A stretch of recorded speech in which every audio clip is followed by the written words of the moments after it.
videa z unboxingu a je tady, no ne, a je tady žádný nebude, ale Vertalgade.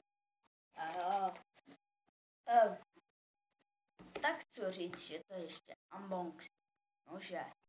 Hej, aha, to by vlastně já nevím. Na to video se pak podívám, jo? Dejte lajčík, anebo to velké tlačítko odběr. Prosím! A ještě jen taková menší prosba. Prosím, klikněte i na ten zvoneček. Je to unboxing nože, jak už jsem říkal. Tady toho. No to je k ničemu, protože naši diváci to vidí kapku obráceně, tak mi to radši přečtem. Vidí to zrcadlově. Takže nahoře je Luca di Maggio. Fuck bitch. To nebude bez tak minus, to bude bez tak nějaká kouzelnická úka. Tak z Harryho Pottera, počkejte. Tak dívejte, jo. To rozbaluju. A se to trochu... Tak je to být toho světkem. Fajn jako jo, ale... Počkej, tak. Musíme být tak. Takže tohle asi bude trochu kratší video. No, můžeme točit víc než 15. Aha, já nerozbaluji na to nebude. Tak je fajn. Ještě jsem se rovněž nedíval. A... Ty já se dívám jen na ten záznam, jak to vypadá. Takové pěkné podklad, vidíte, to má ten cancík na to. No, tady nešlo vidět, počkej. Tady. No, sláva. Vypadá ten obal pěkně. Kurva, zase ta vyjebaná reklama. A ještě spadla kamera. Nevadí. Takže omlouváme se, ale teďka bylo moc věcí najednou. Pitomá reklama. Kamera. Jo, takže se omlouváme za to. A štěstí, že spadl na zadek, protože kdyby spadl... No, to bychom ale z toho mohli vystřelit třeba.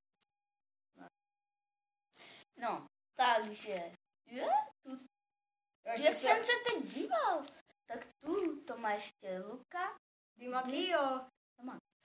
No, takže já. A jak jsem to takhle prozkoumal, tak je to, tady je napsáno, ale to vám nečtu, já nechci ničit to, ale do vozce, jestli si to chcete objednat, nebo něco, tak to bude v popisku videa. No. Mahev. Ne, ten ne. Jo, dobré, dobré. Oh my god! What the fuck? Ale to se té krabičce podobá, je tam maskač, takže... Můžu? Je to pěkný. Podíváme se... Ale to je pěkný. No, nechtěl byste teďka ukázat takhle jako nahoru ještě? Takhle, no.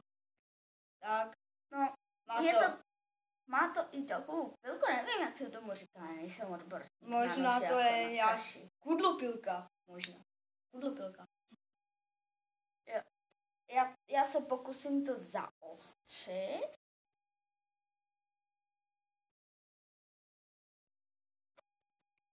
Jo, tak asi. A už tam nic není, bohužel. Mohli mi k tomu přibalit za to, že na tohle točím video, mohli by tam přibalit to, jak se tomu říká, malý ten kapesní nožík švýcarský, nebo tak nějak. No ale víceméně, to více, jsem nadšený z tohle nože, podívej se rovně, jestli ho rozflakáš, já rozflakám tebe. No, když to tak vezmu, když si to takhle, já nechci to říct spisovně. Malinká porada, jak se řekne, nespisovně potěžká. Těžký je. No, když si to takhle odzkouším, tak je docela těžký. No ne, že je těžký, ale že je docela těžký. A jakže si to vidíte tady. No, a je pěkný. A to bude, myslím, naše první unboxing video. A možná, jestli se to povede samozřejmě, tak tam dám i vlastní miniaturu. PS je nudná. Takže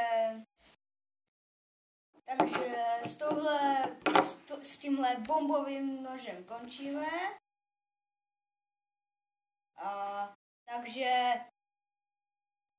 Takže počkat, takže s tímhle bombovým nožem končíme a ještě si ho takhle prohlédneme, jestli tam nejsou nějaké...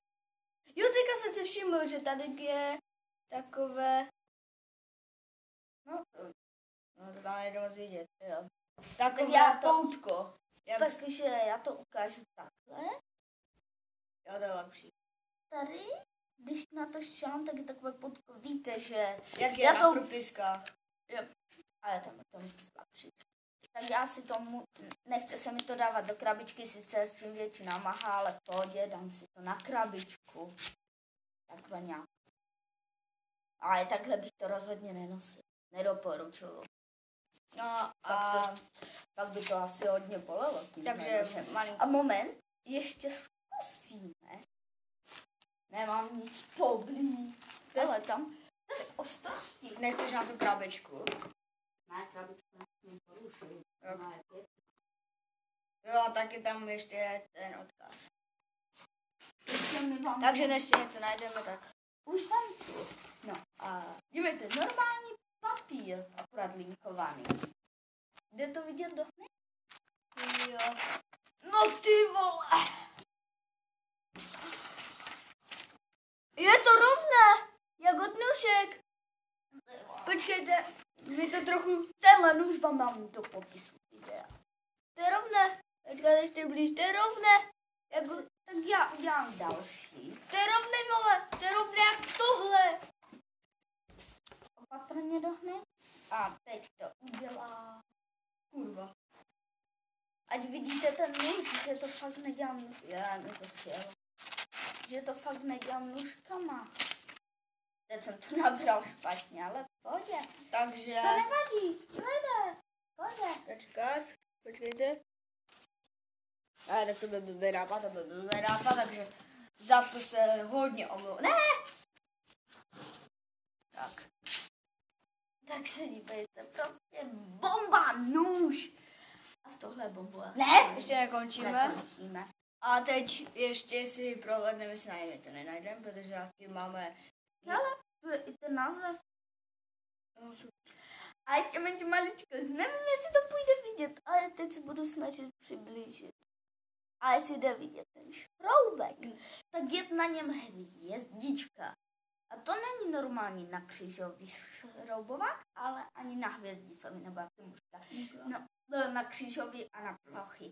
Takže, abych tohle rozebral, což rozhodně dělat nebudu, potřebuji jednu věc.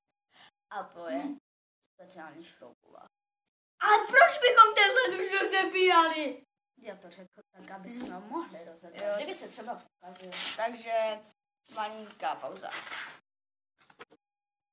A s touhle bombou končíme, tak čau! Bombička bam bam!